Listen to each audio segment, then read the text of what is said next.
Hello, good evening, नमस्कार, आदाब। मेरा नाम है आरजे राज। आप देख रहे हैं 412वां episode, 412th episode of Nagpur most happening Facebook live show Raaz ki Baat. Chhatarpur farms presents Raaz ki Baat in association with Kamat and Durukar wealth manager. My hospital partner is Crims Hospital. My home partner is Siddhi Vinayak Infrastructure. A big thank you to Gemini Outdoors, Mohan Enterprises, Tricost, the chocolate brand, Licksters, the ice cream brand, Globus IT, ICOM Tea, of course, Atmanirbhar Bharat partner, which is servicing wala, and युवा foundation and also Joshi security systems. आज व्यापारियों की security की बात, आज बात उनके महामारी के साथ किस किस्म की लड़ाई एक व्यापारी ने लड़ी है उसके बारे में बात आज उनसे, जो शायद व्यापारियों की दिल की आवाज़ बनकर प्रशासन से लड़े, कभी सरकार से लड़े और कभी खुद से लड़े. मेरे साथ इस वक्त हैं NBCC माने Nagpur Vidarbha chambers of commerce के प्रेसिडेंट आदरणीय श्री अश्विन मेहारिया जी. अश्विन जी नमस्कार. राज की बात के 412वें एपिसोड में आपका स्वागत है. बहुत बहुत धन्यवाद. महामारी और व्यापारी, ये हमने आज शो का नाम रखा है. जिस किस्म की अब वक्त जो एक बीता व्यापारियों का, उसके बारे में बहुत क्लोजली आपने देखा, क्योंकि वो सब आकर आपको तकलीफ़ें अपनी बता रहे थे, कभी मैसेज द्वारा, कभी फ़ोन द्वारा. जिस दिन पूरा का पूरा लॉकडाउन डिक्लेयर हुआ, उस दिन सभी व्यापारी इतवारी में रास्ते पर आ गए थे. दुकानें बंद करने की जब बात पुलिस कर रही थी, तब लोग व्यापारी चिल्ला रहे थे कि दुकान खोल दो. नाराज़गी हर तरफ से आ रही थी. किस किस्म का वक्त गुजरा है व्यापारियों का? आज आप देखेंगे ये जो 55 दिन गुजरे हैं, ये बेहद बोले तो बेहद कठिनाई से गुजरे हैं. इसमें व्यापारी हर तरीके से हर फ्रंट पे जूझ रहा है, जिसका मैं आपको मतलब बता नहीं सकता कि जो तकलीफ़ें व्यापारियों को अभी कितनी है. बैंकों के ब्याज किसी भी तरीके से माफ़ नहीं हो रहे हैं. गवर्नमेंट अपना जो टैक्स है उसके नोटिस कंटिन्यूस भेज रही है. कल मेरे को एक व्यापारी का फ़ोन आया, बोले भैया मेरी बंद दुकान में से किसी ने बिजली का बिल डाल दिया और बाहर से मेरा किटकैट निकाल के लाइन काट के चले गया. यानी अभी दुकानें बंद है, अभी तो कहीं तो इंसानियत रखना चाहिए. क्यों? लॉकडाउन था, हमने पहले लॉकडाउन का भरपूर विरोध करा, हमने थाली बजाओ आंदोलन करा, हमने हर फ्रंट पे लॉकडाउन का विरोध करा. जब लेकिन हमको समझा कि ये महामारी अभी बहुत ख़राब हो चुकी है और इसमें सरकार को कॉपरेट करना, तो हमने पूरा तरीके से कॉपरेट करा. लेकिन हम चाहते हैं कि सरकार भी व्यापारियों को कॉपरेट करे. ये इस प्रकार से बिजली के बिल भेज के उनकी लाइन ना काटे. जब दुकान बंद है तो वो घर का भी कहाँ से भरेगा और खुद की दुकान का भी कहाँ से भरेगा. और साथ ही साथ हम सरकार से ये अनुरोध करते हैं कि जिस प्रकार लास्ट टाइम एक पैकेज घोषित हुआ था, जो कि उसमें भी व्यापारियों को, जो हमारे चिल्लर व्यापारी है, उनको कुछ नहीं मिला था, इस बार राज्य सरकार अपने तरफ से एक उचित पैकेज घोषित करे ताकि व्यापारी फिर से स्टैंड हो सके. हमको बैंकों का कर्जा वापस से नहीं होना, मोनिटोरियम नहीं होना, हमको पैकेज होना, ताकि जो सीधे हमारे खाते में आए सब्सिडी के रूप में और हम उसको यूज़ कर पाए. क्योंकि 2 महीने हमने किराया भी भरा और हमारे आदमियों को पगार भी दिया. लेकिन अगर फिर कोई भी कारण से अभी लॉकडाउन पूर्ण रूप से नहीं उठता है, सरकार उसको चरणबद्ध, जैसे आप टीवी में देख रहे हैं, मैंने भी देखा है, चरणबद्ध तरीके से खोलने को कह रही है. लेकिन जो व्यापार अभी नहीं खुलेगा तो हो सकता है वो व्यापारी अपने स्टाफ को ये महीने पगार भी ना दे सके. वो एकदम खाली हो चुका है, उसके घर की रकमें टूट चुकी है. वो खुद के घर के खर्च भी जो कर रहा है वो कमाई से नहीं कर रहा है, जो उसकी जमा पूंजी है उसमें से करते जा रहा है. अब उसके पास रकम बची नहीं है. ये जो रकम रहती है ये हम हमारे बच्चों की शादियों के लिए जमा करते हैं, ये वो रकमें टूट रही है. घर के गहने गिरवी जाना चालू हो गए. बहुत खराब हालत है अभी. मुझे एक बात बताएं कि जब ये लॉकडाउन लगा कि फुल लॉकडाउन होगा और कोई भी व्यापारी अपनी दुकान नहीं खोलेगा, सिर्फ 11 बजे तक जो आवश्यक वस्तुएं हैं सिर्फ वही खरीदी जा सकती हैं, किस किस्म का रोष, किस किस्म की नाराज़गी लेकर व्यापारी आपके पास पहुंचे? जब ये 4 बजे तक चालू था जो एसेंशियल की, तो उसके कारण कंटिन्यूस लोग बाहर निकल रहे थे जी. और उसके बाद सरकार ने ये महाराष्ट्र लेवल पे निर्णय लिया है शायद कि ये हम लॉक कर दो जी कि ये हम अभी, हाँ सॉरी जी हम इसको 11 बजे तक करेंगे, जी। लेकिन सरकार ने जो टाइम दिया सुबह 7 से 11, कोई लोग 7 बजे आधे से ज्यादा जनता उठती नहीं है जी और दुकान खुल भी गई, लेकिन आप देखेंगे जब मार्केट में जो रश था वो 9 से 11 में ही था। जी तो व्यापारी में ये रोष था कि भैया सरकार को हमारी भी जान की चिंता होना चाहिए, क्योंकि सरकार ने असेंशियल की टाइम घटाने से उस उतने टाइम तक इतनी भीड़ होने लग गई है सब्जी भाजी वालों के यहाँ। देखो ऐसा लगता है कि दुनिया में बस आज ही सामान मिलने वाला है और कभी मिलेगा नहीं, इस प्रकार से लोग भीड़ करते थे, जिससे व्यापारियों में नाराजगी रही कि उनका भी, वो भी संक्रमित हो सकते थे, किसी प्रकार का उनको इन्फेक्शन लग सकता था और वो अपने परिवार से दूर रह सकते थे। जी। तो ये जो वक्त लोगों ने देखा, उस वक्त में क्या क्या आपके पास लोग कंप्लेंट्स लेकर आते थे, आपको आधी रात को फ़ोन करते थे, या किस किस्म के डिप्रेशन में चल रहे थे? क्योंकि एक पिछली बार आपने इंटरव्यू में बताया कि ऐसे भी लोग थे जिन्होंने ये कहा था कि मेरे पास इतने भी पैसे नहीं है कि मैं अपने घर के लिए कुछ अनाज ज़्यादा ले पाऊँ, मुझे तो शायद मरना पड़ेगा। तो इस किस्म की बातें जब आपने सुनी तो किस किस्म की बातें, किस किस्म की चीज़ें आपके दिमाग में आई? आज ये सुन के किसी को भी ये बातें सुन के अच्छा नहीं लगता, अंदर से दिल पूरा दहल जाता है जब कोई एक व्यापारी आदमी जो बात करता है, जो कि सरकार के लिए एक टैक्स कलेक्टर के रूप में काम करता है, वो टैक्स कलेक्ट करके सरकार को देता है, जब उसकी ये दशा होती है कि वो खुद का घर चलाने में भी सक्षम नहीं है और उसको ये कहना पड़ता है कि मेरे को अब मेरे जीवन का अंत करना पड़े, यही ज़्यादा अच्छा रहेगा, तो ये सुनकर बड़ा ख़राब लगता है। हाँ, जिन जिन लोगों की तकलीफ थी उन्होंने कंटिन्यूस फ़ोन करे, दिन में भी करे, रात में भी करे, काफ़ी फ़ोन रात को बेड्स वगैरह के लिए भी आए, जो कि हम सब ने अरेंज करके दिए, एक दूसरे की मदद करे हम लोगों ने। इसमें सरकार का इस बार जो नेटवर्क था वो इतना अच्छा नहीं रहा, सरकार ने जरूर कुछ नंबर्स दिए लेकिन नंबर्स उठते नहीं थे जी। ये आपस में ही एक दूसरे की नेटवर्किंग से, आप देखेंगे व्हाट्सएप पे कई सारे ग्रुप खुल चुके हैं जो आपस में एक दूसरे की मदद कर रहे हैं, लेकिन कहीं पर भी ऐसा कोई सरकार का ग्रुप या आपस का भी ग्रुप नहीं है जो एक व्यापारी को मदद कर सके। लेकिन अश्विन जी, आप एनबीसीसी के चीफ हैं, बीसी भारतीय जी एक बिजनेस का इंस्टीट्यूशन है, कैट के चीफ हैं, दीपेन अग्रवाल जी कैमिट के चीफ हैं, आप तीनों नागपुर से हैं, आप तीनों स्टेट लेवल पे, सिटी लेवल पे, नेशनल लेवल पे बिजनेस लीडर्स हैं, एक तरीके से बिजनेस कम्युनिटी फ्रेटर्निटी को आप लोग रिप्रेजेंट करते हैं। क्या सरकार ने आपकी बात ही नहीं सुनी या सरकार के पास वक्त ही नहीं था आपको सुनने का? हमने समय समय पे आपके माध्यम से, न्यूज़ चैनलों के माध्यम से, डेपुटेशंस के माध्यम से, सोशल मीडिया के माध्यम से, ट्विटर के माध्यम से सरकार को हर तरीके से हमारी बात बताने की कोशिश करी गई, माननीय कलेक्टर महोदय के माध्यम से, लोकल एमपी एमएलए के माध्यम से सब, लेकिन सरकार ने अभी तक हमारी कोई भी सूद नहीं ली। हमारे स्टेट लेवल पे दीपेन अग्रवाल जी है, उनने बॉम्बे में कई डेपुटेशंस दिए, हमारे बीसी भारतीय जी ने बॉम्बे में कई डेपुटेशंस दिए, हमने यहाँ से कई डेपुटेशन भेजे, लेकिन मैं समझता हूँ कि सरकार को शायद, मतलब मेरे को बोलने में ये कुछ खराब भी नहीं है कि बॉम्बे और पूना के अलावा पूरा महाराष्ट्र उत्ते में समा गया। मैं माननीय मुख्यमंत्री जी से हाथ जोड़ के आपके माध्यम से निवेदन करना चाहूँगा, सर एक बार आप नागपुर आइए, नागपुर भी आपके राज्य में है और आप एक बार जरूर आए थे, सिर्फ एक वो पार्क का इनॉग्रेशन करे और आप तुरंत चले गए। थोड़ा नागपुर की जनता का भी हालचाल जानिए, नागपुर में भी बहुत मौतें हुई है। आपका बम्बई तो अभी सिर्फ 15 दिन ही पैंडेमिक रहा, वहाँ पर बड़ा हुआ और आपने कंट्रोल कर लिया, लेकिन नागपुर फरवरी एंड से अभी तक चला सर। हम लोग 2.5 महीने ये पैंडेमिक को झेले। हमारे यहाँ सरकारी आंकड़े क्या बता रहे मेरे को नहीं पता, लेकिन मौतें जो हुई है ये अत्यधिक हुई है, क्योंकि 150 मौतों में नागपुर के सारे दहन घाट जो 24-25 घाट है ये फुल नहीं हो सकते। वहाँ रस्तों पे भी चिताएं जलाना पड़ा, वहाँ पार्क्स में भी चिताएं जलाना पड़ा।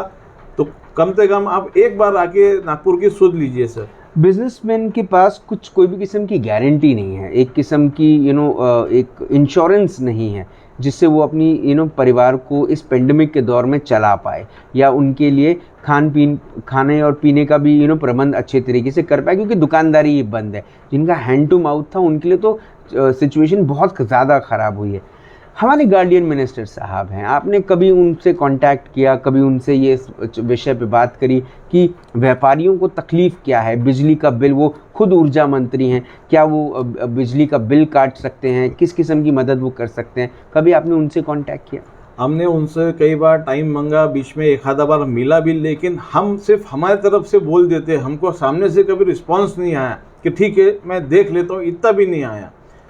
एटलीस्ट हम जो बोल रहे हैं हमको उतना सा एक रिस्पांस आ जाए कि मैं देखता हूँ इसमें क्या कर सकता हूँ, तो भी हमको शांति हो जाए। लेकिन कभी हमारे पालक मंत्री जी की तरफ से ये नहीं आया, और 4 से 5 बार टाइम मांगे बाद कभी एक बार टाइम मिलता है हमको उनका।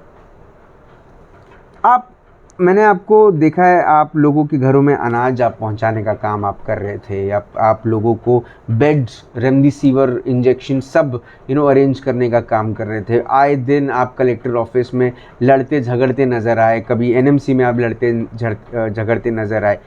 अश्विन भैया, ये जो पूरा का पूरा वक्त था, ये आपके लिए जिस किस्म से था, क्या उतना ही आपको ऐसा लग रहा था कि सामने तरफ में भी उतना ही पैनिक है, उतना ही है, कि सिर्फ ये व्यापारियों के साथ ही हुआ है? सर, ये व्यापारियों के साथ तो जो हुआ है वो हुआ ही है, लेकिन ये चारों तरफ इसकी महामारी थी, इसमें सभी लोग इफेक्टेड थे। मैं ये नहीं कहना चाहूँगा कि एनएमसी के अधिकारी इससे इफेक्टेड नहीं थे या वो अपना काम नहीं कर रहे थे। ये चीज़ हाथ से निकल गई थी, जिस किसी ने सोचा नहीं था कि ये इस प्रकार बढ़ेगा और इस प्रकार ये इफेक्टेड होगा। हाँ, लेकिन कुछ अधिकारी है जो थोड़ी सी लापरवाही इसमें एनएमसी की तरफ से हुई है। लेकिन मैं धन्यवाद देना चाहूँगा राधा कृष्णन भी साहब का, जो हमारे म्यूनसिपल कमिश्नर है, उन्हें बाखूबी इस सिचुएशन को हैंडल करा। ये सिचुएशन हैंडल उनने जो करा और हमारे माननीय कलेक्टर साहब ने करा, ये काबिले तारीफ है। और साथ ही साथ आज माननीय गडकरी साहब का जन्मदिन है, मैं उनको भी बहुत बहुत शुभकामनाएं देते हुए ये बोलूँगा, सर आप नागपुर के रियल हीरो है। आपने जिस प्रकार से नागपुर को संभाला जी, और आपने समय समय पर मीटिंग लेकर और रेमडेसिविर इंजेक्शन आपने वर्धा में उपलब्ध कराई, अभी ब्लैक फंगस की दवाई भी आप वर्धा में बना रहे हो, आप बहुत बहुत धन्यवाद के पात्र हो सर। और मुझे ऐसा लगता है कि मेयर साहब ने भी अच्छा काम किया। दयाशंकर जी तो कंटिन्यूसली, मैं अगर रात को 11 बजे भी कभी फोन करता हूँ तो मेरा एक फोन में उठता है, और वो कहीं ना कहीं दौरे पे ही मिलते हैं। वो घर में मैंने उनको कभी मिला ही नहीं हूँ। कभी मेरे को रात को 10 बजे भी मिलने की आती है तो कभी बोलते आप जरीपटका आ जाओ, कभी बोलते धर्मपेट आ जाओ, मैं फलाना बस्ती में हूँ, कभी यहाँ हूँ। लेकिन कभी ऐसा नहीं बोले कि मैं आप घर में आ जाओ, मैं घर में हूँ। कि आदमी घर में जाते कब है, मेरे को ये नहीं समझ में आता है। मुझे एक और बात जाननी है। एक व्यापारी के साथ एक चीज़ हुई, एक ऐसा वीडियो बना जो वायरल हुआ। एक नेता ने उनके दुकान में घुसकर, उनके शोरूम में घुसकर वो वीडियो बनाया। वो वीडियो शायद आपने भी देखा, वो पूरे व्यापारी जगत के सभी लोगों ने देखी, और क्योंकि आप एनवीसी के चीफ हैं, आपने वो ज़रूर देखा। क्या सोचना है उस वीडियो के बारे में, उस व्यापारी के बारे में, उस शोरूम के बारे में, उस नेता के बारे में? जैसी ये घटना घटी, मुझे उस व्यापारी की तरफ से एक फ़ोन कॉल आया कि भैया आप तुरंत, मेरे को 2:30 बजे करीब फ़ोन आया, भैया आप तुरंत स्पॉट पे आइए, यहाँ ऐसा ऐसा कोई एक नेता, सो कॉल्ड नेता नहीं, सो कॉल्ड नेता, चुनाव लड़ लेने से कुछ नेता नहीं बन जाता कोई भी, सो कॉल्ड नेता घुस गया है और उसकी हरकतें कुछ हो रही है, और वो मेरे घर तक घुस गया है। उसने मेरी वाइफ से भी आके बदतमीजी की है। इस प्रकार के जब मेरे व्यापारी ने मेरे को बोला, मैं तुरंत वहां पहुंचा, लेकिन दुर्भाग्यपूर्ण वो वहां से चले गए थे। मैटर पुलिस में गया, लेकिन कोई भी कारण से हमारे उस व्यापारी, क्योंकि व्यापारी सबसे डरपोक इंसान होता है, मैं आपको बता दूं, व्यापारी डरता है किसी भी चीज से, तो उन्होंने वो स्टेप लेने से मना करा और उन्होंने अपनी कंप्लेंट नहीं डाली। लेकिन किसी के भी घर में घुस जाना, और वो पूरा वीडियो आपने भी देखा है और नागपुर की कई जनताओं ने देखा है, वो जो नेता था वो ले लेके घूम रहा था, देख कहीं है क्या, कुछ है क्या, कोई है क्या, लेकिन वहाँ कपड़ों के सिवा, बोरों के सिवा कुछ नहीं दिख रहा था। फाइनली वो वीडियो में ऊपर से एक बार उनकी वाइफ से आवाज आई कि कौन है वहां पर, और बाद में ये जो वीडियो देते हैं ये एडिट करके देते हैं, ये लाइव नहीं रहता इनका, ये एडिट कर करके जो दिखाना है उतना दिखाते हैं। अब वो ठीक है, किसी के पास सिस्टम बन जाता है, कोई एडिटर होगा दोस्त भाई, वो एडिट कर देता है, आजकल मोबाइल पे सॉफ्टवेयर है जितना दिखाना है। लेकिन मैं सभी ऐसे नेताओं से करूँगा, आप व्यापारियों के प्रति सद्भावना रखिए, व्यापारी गलत नहीं है। आप जो बोल रहे थे कि यहाँ पर 180 लोग हैं जी। अगर 180 लोग रहते तो कम से कम एक 10,000 स्क्वायर फीट का जो हॉल है वो अच्छा खासा भरा हुआ दिखता है 180 में। तो वो छोटी सी दुकान में 180 आदमी थे ही नहीं, और आपने पूरा घूम लिया, एनएमसी ने पूरा घूम लिया, वहाँ पुलिस ने पूरा घूम लिया। किसी पे भी एलिगेशन लगाना, उसको बदनाम करना, इसमें किसका क्या स्वार्थ है जनता जानती है। कृपा करके अपने स्वार्थ के लिए किसी को भी आप बदनाम ना करिए। व्यापारी जो होता है वो कई सारे पॉलिटिशियंस को भी इलेक्शन के टाइम पे बहुत मदद करता है कि उनकी पार्टी जीते, वो पर्टिकुलर कैंडिडेट जीते। जो एक्सपीरियंसेस रहे व्यापारियों के ये पूरे कोरोना काल में, क्या व्यापारी फिर से सोचता है कि पॉलिटिशियंस की मदद की जाए? क्या व्यापारी फिर से सोचेगा कि किसी नेता की मदद की जाए? सर देखिए, अगर दिल से देखेंगे तो आज जैसे आपने मैंने नाम बताया 3-4 नाम, इनके सिवा तो कोई फील्ड में दिखा ही नहीं है। जरूर थोड़े बहुत कोई फेसबुक पे दिख जाते हैं। मैं नाम एक एक का लेना अच्छा नहीं मेरे लिए, ताकि ऐसा किसी को फेवर किसी को डिसफेवर हो जाएगा। लेकिन जरूर इस बार कोई व्यापारी के साथ खड़ा नहीं रहा। कुछ इक्के दुक्के नेता है जो व्यापारियों के साथ खड़े थे, अदरवाइज कोई भी नेता इस बार व्यापारी के साथ खड़ा नहीं था। किसी ने भी प्रशासन के पास जाकर व्यापारियों के लिए गुहार नहीं लगाया, और किसी ने भी व्यापारियों के लिए गवर्नमेंट के तरफ पैकेज के लिए डिमांड नहीं करा कि इनको पैकेज दो। मैं आपके माध्यम से सभी पार्टियों के नेताओं से, मैं एमएलए एमपी सबसे निवेदन करता हूं कि आप सब लोग स्टेट गवर्नमेंट को पत्र लिखे कि व्यापारियों को आप पैकेज दीजिए। हो सकता है कोई शिवसेना का हो, कोई भाजपा का हो, कोई कांग्रेस का हो, कोई राष्ट्रवादी का हो। अगर आप ये है तो हम में भी किसी ने शिवसेना को वोट दिया है, किसी ने भाजपा को दिया है, किसी ने राष्ट्रवादी को दिया, किसी ने कांग्रेस को दिया है। व्यापारी कभी किसी पक्ष का नहीं रहता, व्यापारी को अपने व्यापार से मतलब रहता है। तो मैं आपसे हाथ जोड़ के निवेदन करता हूँ कि आप सब लोग सरकार पर, पूरे महाराष्ट्र भर के जो जनप्रतिनिधि है, सरकार पर दबाव बना के व्यापारियों को पूरे महाराष्ट्र के अंदर एक अच्छा पैकेज दिलाए, ताकि फिर से वो उठ के खड़ा हो सके और इकोनॉमी का चक्र वापस से सुचारू रूप से चालू हो सके। व्यापारी की अघाड़ियाँ भी होती हैं, हर पार्टी में एक व्यापारी अघाड़ी होता है। क्या वो कुछ फ्रूटफुल रहा? क्या वो काम कर पाया? सर वो अघाड़ी में रहे, कहीं पर भी रहे, पहले वो व्यापारी है, लेकिन इस बार जब उसका व्यापारी इस प्रकार से खत्म था, वो उसी को संभालने में लगा रहा, तो वो दूसरा कुछ काम कर नहीं पाया। आप देखेंगे पिछली बार कई संस्थाओं ने, कई पार्टियों की अघाड़ियों ने लोगों को सामान बांटा, खाना बांटा, सैनिटाइजर्स बांटा, मास्क बांटा, किसी को शॉल दिया पिछली बार, जो भी सब करे। इस बार आपको कहीं पर भी कोई नहीं दिखा, क्योंकि इस बार पिछली बार सबका फर्स्ट लॉकडाउन था, तो लोगों का थोड़ा बहुत जमा था, लोगों को समझ में नहीं आया कि आगे भी ऐसा कुछ आ सकता है, तो उन्होंने दिल खोल के अपना खर्चा करा। लेकिन इस बार अभी हमको फिर दिख रहा है कि आगे हो सकता है। अभी सारे साइंटिस्ट, भारत सरकार, महाराष्ट्र सरकार, सब ने बोला है कि थर्ड वेव की तैयारी करना है, और सब अपने अपने अधिकारियों को आदेश भी दिया है कि तैयारी करो।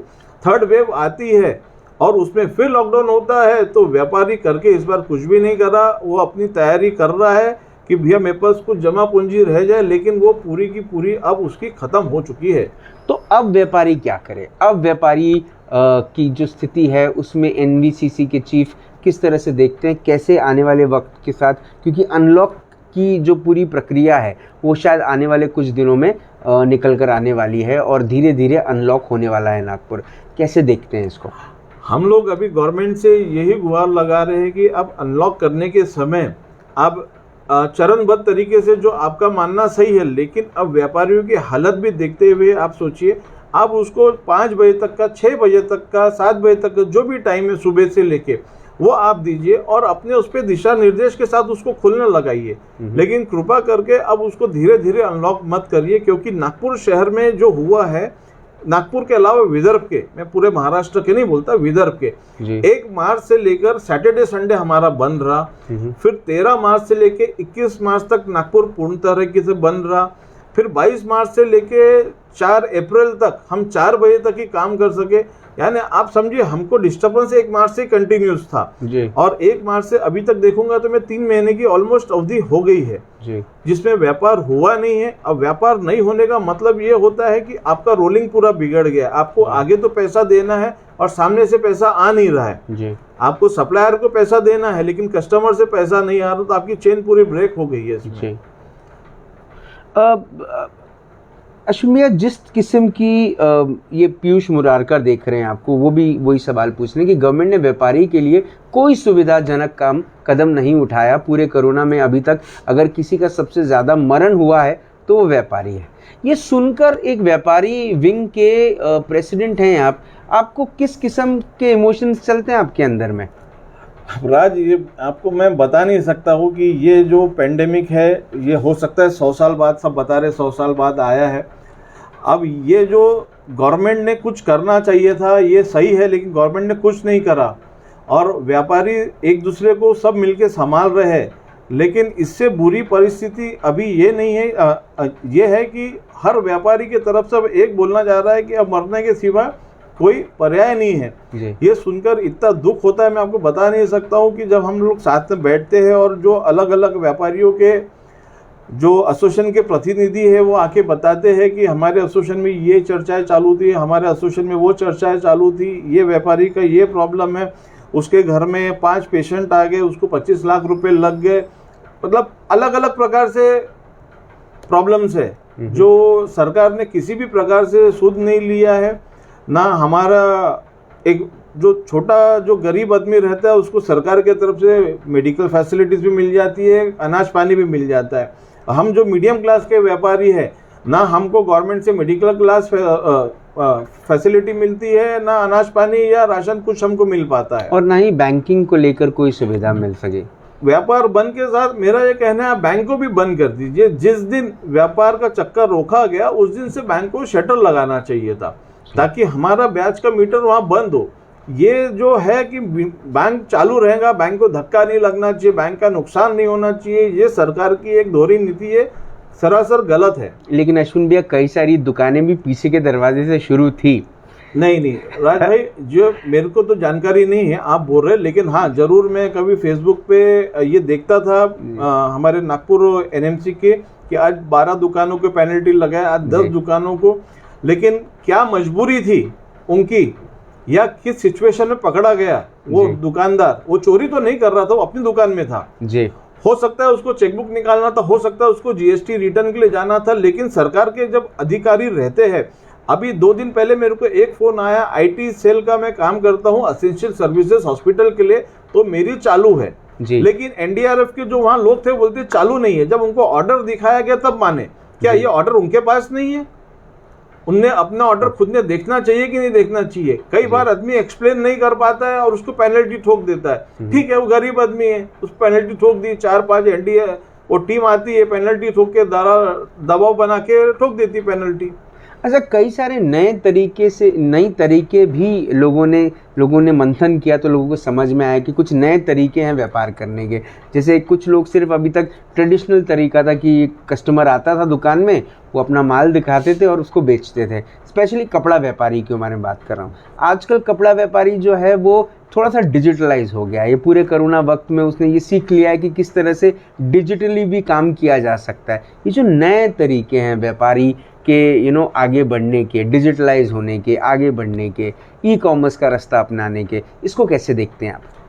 हमारे पास्ट प्रेसिडेंट बीसी भरतिया जी ने हमेशा व्यापारियों को ये कहा है कि आप जब तक डिजिटलाइज नहीं होंगे ई कॉमर्स पे आएंगे नहीं, क्योंकि हम ई कॉमर्स का विरोध तो कर रहे हैं जो बड़ी बड़ी कंपनियां आ रही है, लेकिन ये आने वाला भविष्य है।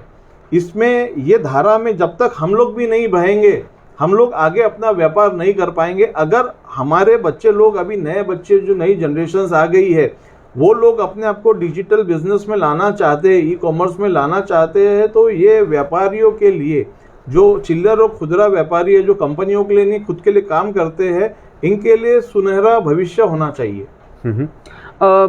अश्विन भाई, आपसे 2-3 सवाल और। एक सवाल ये कि अब किस तरह से आप व्यापारियों को आने वाले वक्त के लिए कुछ कहना चाहते हैं कि किस किस्म की तैयारी उन्होंने करनी चाहिए, किस किस्म की मानसिकता उन्होंने रखनी चाहिए अगर अनलॉक होता है तो? सबसे पहले अनलॉक होता है तो मैं सारे व्यापारी भाइयों से निवेदन करूंगा कि वो गवर्नमेंट के दिए गए दिशा निर्देशों का पालन करें। हम मास्क नहीं लगाएंगे, मैं ये नहीं बोलता कि बाजारों से कोरोना फैलता है या व्यापारियों से फैलता है, नहीं, हम भी इंसान है। अगर मैं आज पॉजिटिव होता हूँ और मेरा दोस्त जो वकील है या चार्टेड अकाउंटेंट है, वो व्यापारी नहीं है, लेकिन वो भी इन्फेक्टेड होता है मेरे कारण, अगर मैं उससे मिलता हूँ तो कृपा करके आप गवर्नमेंट के दिए गए दिशा निर्देशों का पालन करिए, क्योंकि हम वो पालन करने से आगे लॉकडाउन नहीं होगा। नहीं तो आज हम अमरावती की सिचुएशन देख रहे हैं कि वहाँ फिर से केसेस बढ़ गए हैं, और इस बार का जो वायरस था ये बहुत कंटेजियस वायरस था, ये स्प्रेड जल्दी होता है, इसका नेचर है, ये अभी भी हमारे आसपास है, अभी गया नहीं है। नागपुर में अभी भी 500 के नीचे केस जरूर है, लेकिन 400-500 के बीच में ख़त्म नहीं है। थोड़ी सी भी लापरवाही, थोड़ी सी भी चूक, ये फिर से लॉकडाउन की तरफ ले जाएंगी। मैं आप सब व्यापारी भाइयों से निवेदन करता हूं कि आप अपना स्टाफ सबकी सब मास्क पहनिए, सोशल डिस्टेंसिंग, सैनिटाइजर का वापर करिए, और हो सके तो 45 साल के ऊपर जितने भी लोग हैं स्वयं और अपने कर्मचारियों को वैक्सीन दिलाइए। वैक्सीन ही हमारे लिए बचने का उपाय है। हम हमारे परिवार को भी दिलाइए और अपने स्टाफ को बोलिए कि उनके परिवार को भी, क्योंकि ट्रांसमिशन है ये, उसने ले लिया उसके परिवार ने नहीं लिया तो फिर भी सेफ नहीं है। तो सबको वैक्सीनेटेड होना है, ये एक आपको जरूर करना है।